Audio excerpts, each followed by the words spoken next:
Okay, we're going to do some logic games from the LSAT Prep Test 89. Just the first game, questions 1 through 5. I'll show you how I do this. I find these games to be a lot of fun. It's called the analytical reasoning section now, but they're pretty much the same as the old logic game section. Um, Not that much has changed about it, although they do say there's substantial revisions. So, a customer service department is scheduling its 5 agents, Q, R, S, T, and U, to attend offsite training sessions held over a 7-month period, months 1 through 7. So, 2, 3, 4, 5, 6, and 7. Usually just label the first and last. Each agent will be trained in a different month, and the training must take place in accordance with the following conditions. So we'll write down our rules, put our questions down a little bit just so we can see our work for everything. Month 6 is the 1 month in which no agent is trained. So we're just going to eliminate that completely from our diagram. Upton is trained earlier than Rodriguez, so U before R. Quinn is trained in the month immediately before Tran, so Q and T will be a block together in that order. And then Shaw is the third agent to be trained, so Shaw is equal to month, not necessarily month 3, but third. So I'll just annotate that. Some people are really against these equals equations with numbers, but I mean, as long as you know what you're doing, like who cares? So, which of the following is an acceptable schedule? So this question 1 is usually always just a rule check to see did you get the rules. So we know that Shaw has to be third. So we're going to eliminate any answer where Shaw is not third. So D, Shaw is second. That's not okay. U has to come before R. So any condition where U is not before R, it's a problem. So we see this in E for month 5 and 7. Q has to come immediately before T. So 1, 2 QT, 1, 2 QT, 1, 3 QT. That does not work, so it can't be C.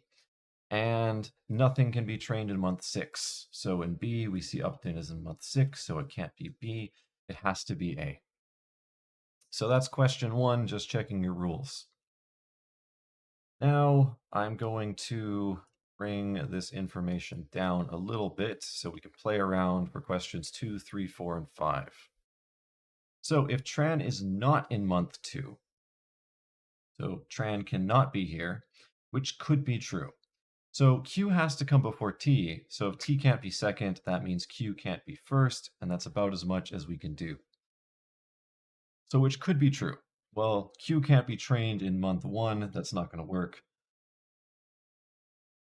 But let's see what could happen. Well, we're actually pretty forced in this case, because Shaw has to be third, and QT are a block. So this is going to force QT into months 2 and 3.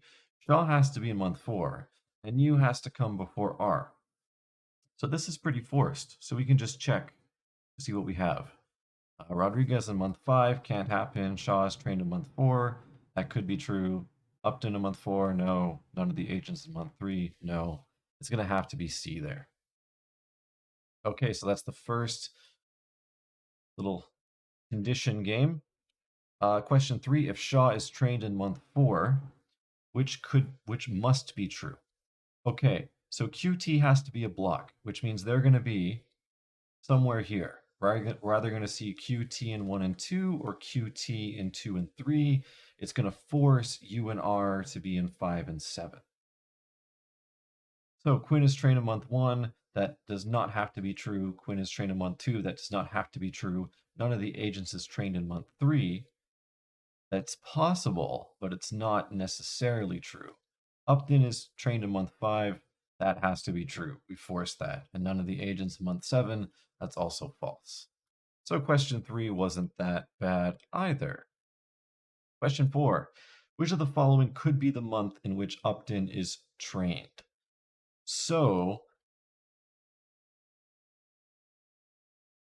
we could do URSQT.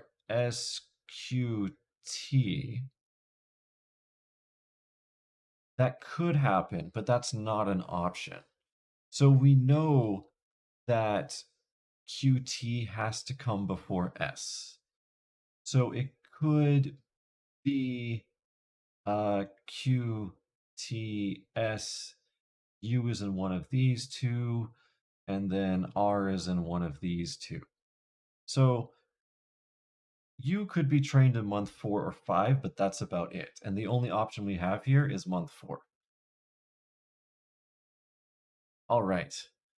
So in question 5, which of the following is a month in which an agent must be trained? I believe this has to be month 4. Um, let's prove that this has to happen. So this really follows from what we just saw. Uh,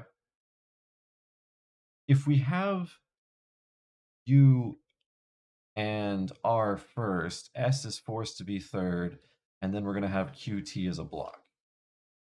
But as long as we have Q, T, and S together, this has to happen somewhere in months 1 to 4.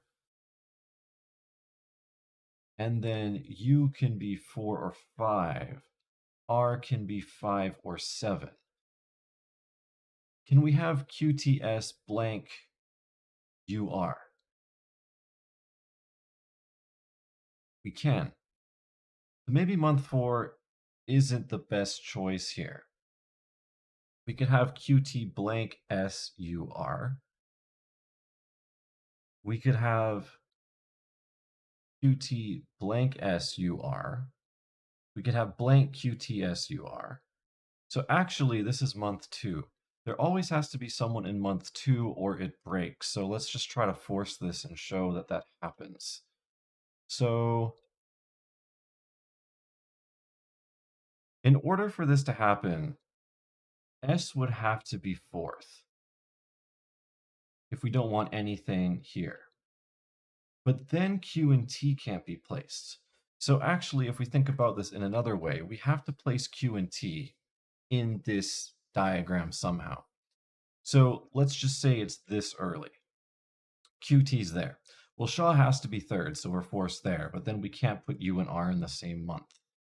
If, on the other hand, Q and T is a unit in 4 and 5, the only way to make S third, because we have 1 and 2 here, would be to put S here, which would force nothing to come before it. So it does have to be month 2. So let me take a look at the solutions to see if we got these right. My other monitor. 1 is A, 2 is C, 3 is D, 4 is C, and 5 is B. So it looks like all of our logical reasoning was fine there. So that's the first game. The first game is usually one of the easier ones. It's usually a simple ordering from 1 to 5, 1 to 6, 1 to 7, and just setting up your space there is usually the best that you can do. This one was surprising though, because there wasn't a lot of inferences we could make right off the bat. It was just setting up rules and then really testing a bunch of different things. So that's the first game. I'll come back with a few more in the future.